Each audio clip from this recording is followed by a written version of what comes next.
ดีบ่มีตู้มีในอยู่ในกินนี่นะมาฝากให้ตลอดบ่นี่เนี่ยเพิ่นห้องว่าจังหวัดลานเนาะลานนี่มีอยู่แต่ว่าเชื่องนึกกินได้บางคนนะตามที่ผู้เชี่ยงเคยไปสัมภาษณ์แล้วก็ช่วยเหลือมาหลายครอบครัวนี่เฮาแบ่งมื้อนี้มื้อหน้าถ้าเขาเจ้าได้อัดเขาเจ้าดีใจน้ำเฮาเขาเจ้ามาแบ่งให้คืนได้นะมันเป็นผลบุญที่ซอยเนาะก็คือ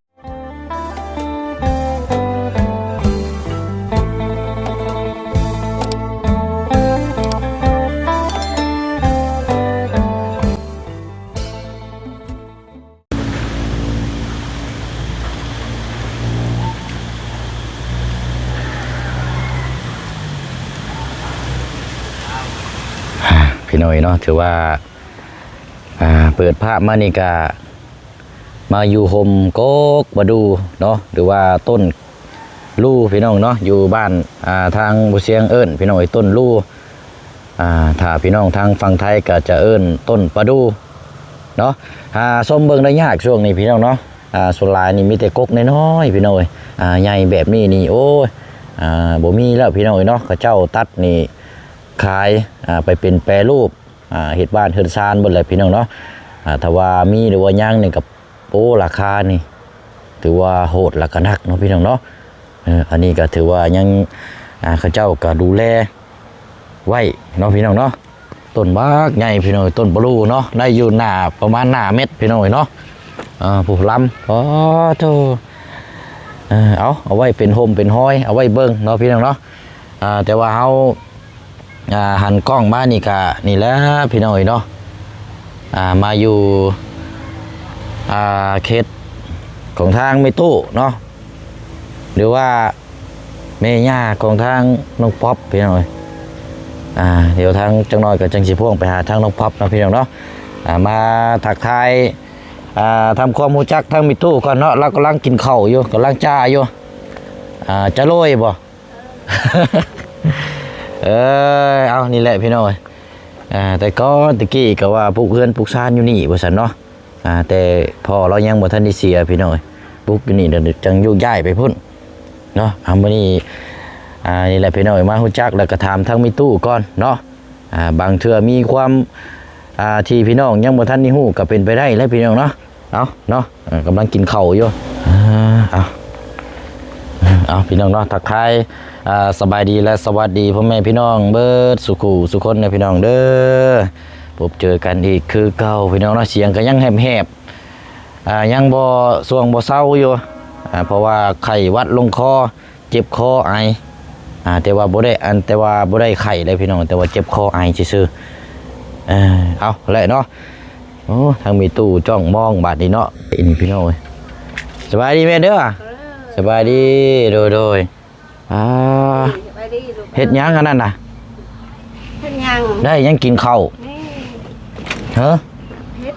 จำหมักเพชรจำหมักพริกอุทัยกองไฟบ่มีอาหารกินนี่พี่น้องแจ่วหมักพริกกับข้าวเนาะ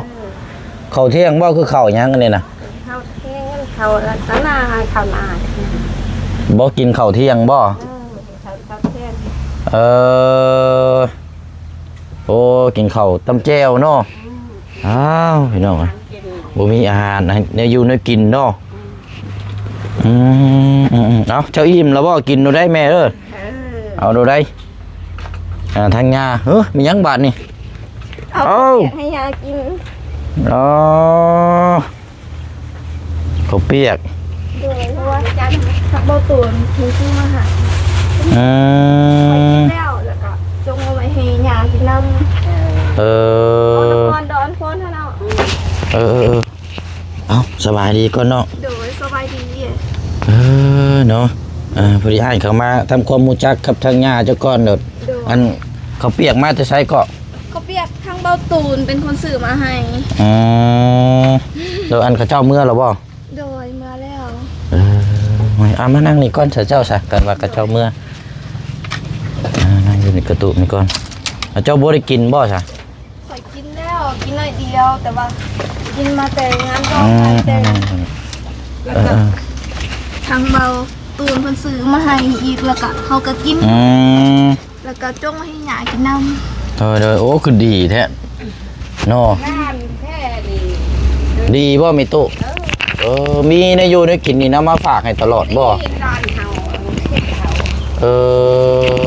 นี่เนี่ยเพิ่นห้องว่าจังหวัดลานเนาะ ด้าน ด่านจังหวัดดุมีหยังก็แบ่งให้กินเนาะคันบ่มีนี่มีอยู่แต่ว่าลานนี่มีอยู่แต่ว่าเชื่องนึกกินได้บางคนน่ะ โดย ตามที่ผู้แช่งเคยไปสัมภาษณ์แล้วก็ช่วยเหลือมาหลายครอบครัวนี่บ่ได้ค่อยมีแบบซี่ได้ส่วนหลายเชื่องอีกครับย่านแต่แม่ได้กินย่านแต่พ่อได้กินบางเทื่อน่ะ โดยแต่ว่าอันนี้แบบเฮากับแบบกินน้ำกันแบบยาเฮาก็คือการขนาดมีของเล็กๆน้อยๆก็จงเอาไว้ให้หลานเพิ่นบ่ได้กินก็เฮาได้กิน โอ้โดยโอ้ยดีอันนี้แหละคือ ส่วนหลายย่าเฮาสิบ่ค่อยได้กินของแซ่บดอกจงเอาไว้ให้หลาน จงให้ค่อยน้อยนึงแล้วก็จงให้น้องเขาอีกน้ำจงแบบสุกคนเลยจังซี่นะ ได้กินนำกัน จงไว้ให้คือว่ากินน้ำกันให้ทั่วถึงเนาะ ขนาดเอิ้นแบบจุค่อยบ่ได้มื้อเพิ่นก็จงเอาไว้ให้จุค่อยกินน้ำจงตลอดเลยคือกับมีเขียดมีกบบ่จงให้กินน้ำถึงเพิ่นสิบ่ได้กินแต่ว่าจงให้หลานกินเบิด ถ้ามีตู้ก็เคยจงแนวอยู่ในกินไว้ให้ร้านอีก จงเมื่อวานนี้ทางย่าเฮานี่ก็น้องใหม่ตั้งแต่เช้ายานข่อยบ่มีแนวกินเมื่อมาแต่เฮ็ดเวียกแล้วก็จงไว้ถ้วยหนึงแล้วก็ซ่อนไว้เพราะว่าน้องเขากินเบิดแล้วเด้น้องเขากินเบิดหมดสุคนแล้ววันนี้ข่อยยังบ่ทันได้กินเพิ่นก็จงให้ข่อยนำ แล้วก็จงแต่ว่าเสื่องไว้ โดย คันว่าไว้แบบอันว่าแจ้งในยัน โดยย่านแบบน้องข่อยแบบมักเอาไปกินเด้ถึงสิอิ่มแล้วก็กินอีกถ้าไปเห็นของกิน บัดนี้ก็เลย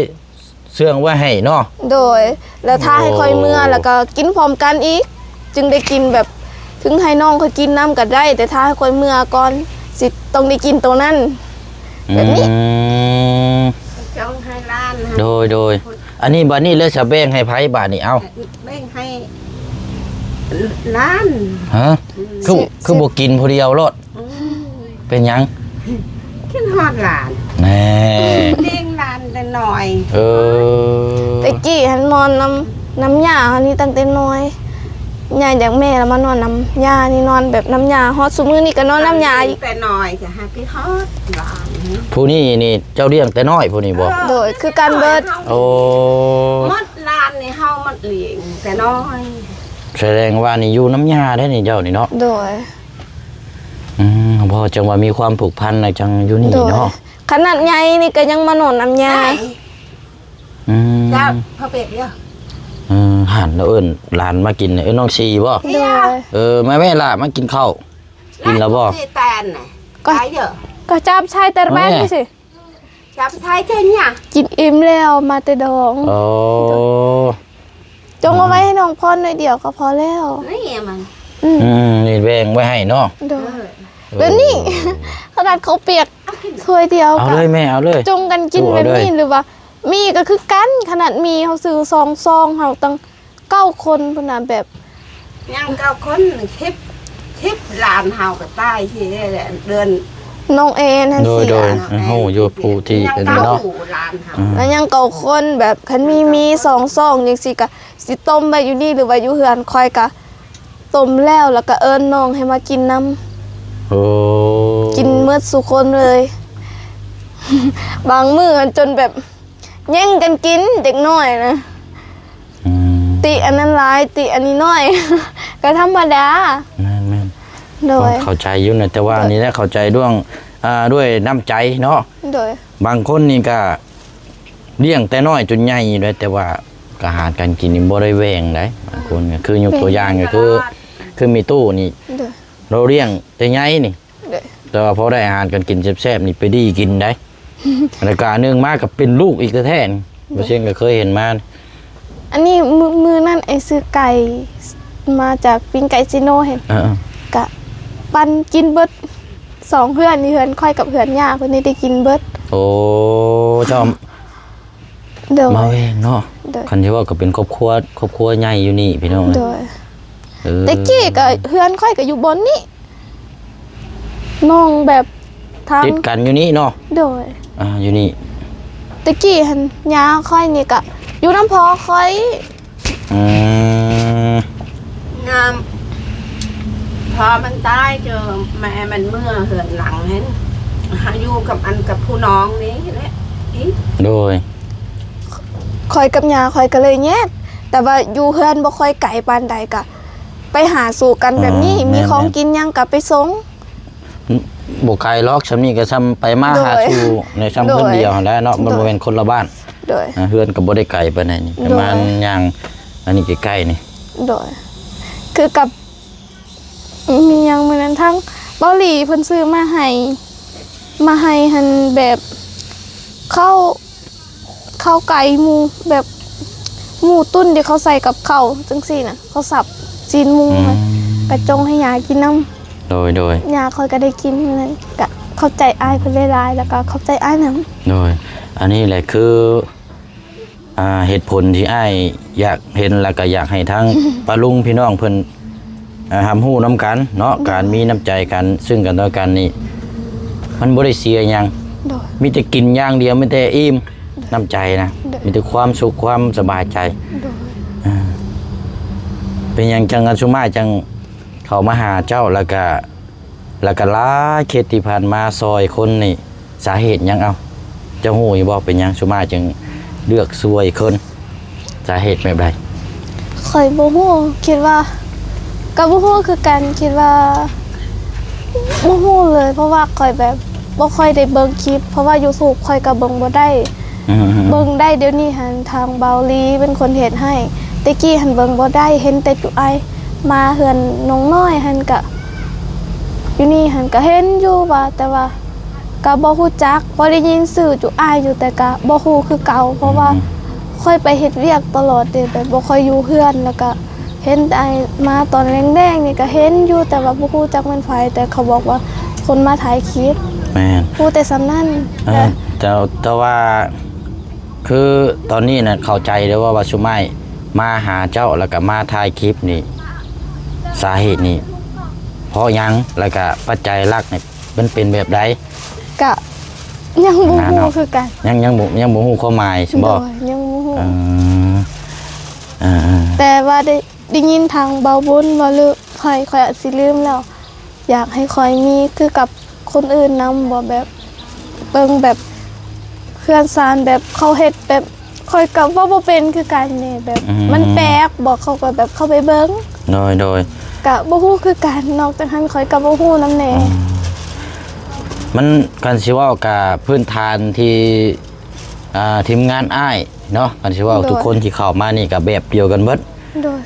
แต่ว่าการเว้ากันจานี่จะแตกต่างกันจะบ่คือกัน มันก็แล้วแต่คนแล้วแต่ให้คำแนะนำ โดย อาจจะแตกต่างอาจจะบ่คือกัน โดย เนาะ โดย โซนไลน์ก็คือเน้นที่ผู้ใหญ่เพิ่นอยากเห็นนั่นคือเน้นช่วยคนแล้วให้มีน้ำจิตน้ำใจ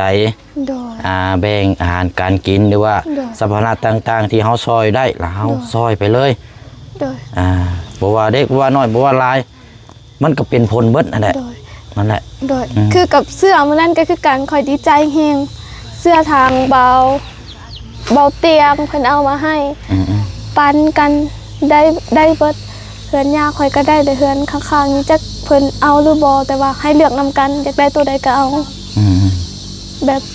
คนก็มามุงอยู่นี่หลายพอยากได้ก็ให้เอา